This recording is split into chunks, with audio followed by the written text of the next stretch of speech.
Magandang umaga po sa inyong lahat. So ngayong umaga, meron akong i-share sa inyo na topic na tips sa mga kapwa nating OFW o nakikipagsapalaran sa ibang bansa. Isa sa mga pangarap ng mga Pinoy ay yung maka-abroad. Ang sarap ng feeling pag ikaw nagtatrabaho ka sa Pilipinas sa maliit na sweldo, kasama mo yung pamilya mo, buo yung pamilya mo, pero pinalitan mo yung mindset mo kasi gusto mo kumita ng mas malaki para matupad yung mga pangarap mo sa buhay bilang pamilya at pangarap sa sarili mo na makatulong sa mga mahal mo sa buhay, makatulong sa mga kapatid mo na nag-aaral. Kaya isa sa mga pangarap talaga ng Pinoy na maka-abroad. Ang sarap isipin na pag sinabing abroad, ang sarap ng buhay, malaki yung kita, kaya importante rin dapat is maging aware tayo sa mga kapwa nating Pilipino na hindi ibig sabihin pag nag-abroad guys, ang sarap ng buhay. Alam nyo ba bilang isang OFW, kahit hindi ko man na-experience yan, pero alam ko at alam ng mga OFW na yan na ang hirap, na nakita lang kasi ng tao kadalasan, yung nakikita nila sa Facebook na nagpipicture dito, nagta-travel doon, ang sarap ng feeling, pero hindi nila alam kung ano talagang trabaho sila yung nandun sa ibang bansa. Yung iba, walang hinap na tulog. Yung iba, walang day off. Lalong-lalo na pag ikaw ay nasa barko. Bihira lang yan makakapagpahinga ng mahaba. Kadalasan yan, 5 hours o 4 hours. Halos walang tulog para lang ma-provide o para lang maano nila yung trabaho nila. Kaya hanga ako sa mga kapwa FW natin na nagtatrabaho para sa pamilya nila. Kaya ngayon, bilang OFW o bilang Pilipino, tips ko sa mga OFW na makakapanood sa video na to, dapat priority natin, number one is dapat panatilihing malusog yung ating pangatawan. Kasi tandaan natin, tayo po ang doktor sa sarili natin. Pag tayo ay nasa ibang bansa, palagi nating tandaan at isipin na walang ibang tutulong sa iyo pag ikaw ay nagkakasakit. Kasi ang hirap ng feeling pag ikaw magkasakit, pag may problema ka sa health mo, na ikaw lang mag-isa. Kaya importante, maintaining to be healthy is a priority pag ikaw ay nasa abroad. Kasi napaka-importante yon. At pangalawa, huwag mong kalimutan magpasalamat o magpapasalamat sa Diyos na binigyan ka ng magandang pangangatawan at bigyan ka pa ng mas malakas pa na pangangatawan araw-araw. Pagdasal mo sa Diyos na kaya mong harapin yung mga hamon mo sa buhay para magampanan mo ng maayos yung trabaho mo. So napaka-importante ang pagpapasalamat o yung tinatawag na attitude of gratitude. Napaka-importante yun. At siyempre,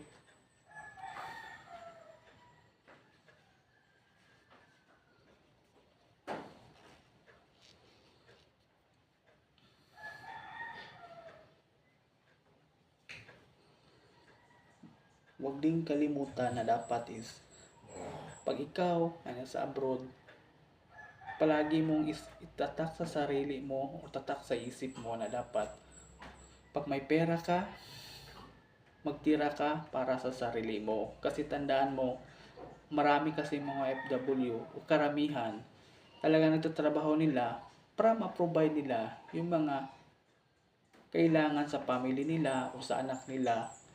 Yun yung mga goal kadalasan ng FW na makahon sa hirap yung kanilang family.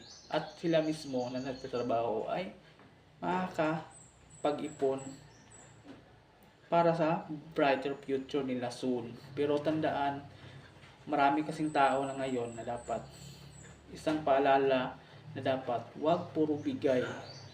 Hanggat maaari kung magbigay ka man, kung humira man sa iyo, huwag sobrang laking amount. Kasi minsan, may mga tao kasi minsan, hindi ko naman nila lahat at kadalasan karamihan talaga ay iba ay abusado na.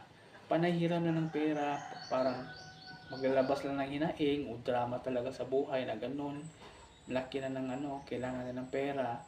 Hindi masama ang tumulong, pero tandaan mo, hindi kasi habang buhay, abroad ka. Kaya maglikom ka ng pera para sa future mo pagdating ng panahon. Kasi tandaan mo, pag ikaw yung nawalan, walang ibang lalapitan sa iyo, lalong-lalo na pag yung family mo, walang-wala din. Kaya ang hirap pag ikaw wala talaga ng ipon. Kaya importante, hindi masama ang tumulong pero magtira ka para sa sarili mo. Kasi tandaan mo, hindi habang buhay OFW ka. At hindi rin habang buhay malakas ka. Hindi natin alam yung mga posibleng mangyari at posibleng mangyari sa buhay natin. Tanging Diyos lang nakakaalam kung ano yung talagang mangyayari sa atin. Kaya importante, mag-ipon ka para pagdating ng panahon, pag ayaw mo na bumalik sa abroad, edi magnegosyo ka. Iwasan na yung sobrang bigay sa mga kamag-anak mo, bigay dito, bigay doon, pahirap dito, pahiram dito, pahiram doon. Kasi ang hirap po talaga pag ganun nung pag uwi mo, sarap ng feeling kasi may galing kang abroad. Pero minsan, yung pera mo, hindi mo na handle ng maayos kasi wala kang financial management na natutunan. Kaya importante dapat is magtira ka para sa sarili mo. Kasi ang pag-OFW, hindi yan lifestyle na habang buhay andyan ka lang. Darating ang panahon na magsawa ka, o ayaw mo na bumalik sa trabaho, o bilang OFW, dapat meron at meron kang pera para yung pera na yon pagdating ng panahon, pag ikaw ay magbalak mag-business, meron at meron kang madudukot. Kasi tandaan mo, may mga iba kasing family na minsan abusado talaga. Hindi ko naman nila lahat yan, pasensya na sa mga makakapakinig sa video na to. Kasi alam mo, may mga iba talagang tao na abusado. Kinakamusta ka lang pag sila ay merong kailangan. Yun yung mahirap doon eh. Kinakamusta ka lang niya pag merong kailangan. Pero pag wala nang kailangan at nakuha nila yung gusto, na gusto nilang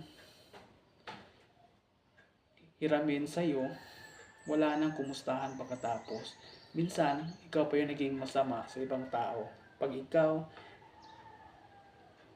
may nanghihiram sa'yo ng pera at hindi mo na pinagbigyan kasi hindi siya nagbabayad ng maayos, ilang taon na, hindi na nagpaparamdam sa'yo, may mga taong ganun. Kaya importante, dapat magtira ka sa para sa sarili mo. Huwag ka bang buhay, puro enjoy lang din. Importante rin yung mag-ipon ka ng pera kasi ang hirap talaga pag ikaw nasa abroad na walang ibang tutulong sa iyo kundi family mo.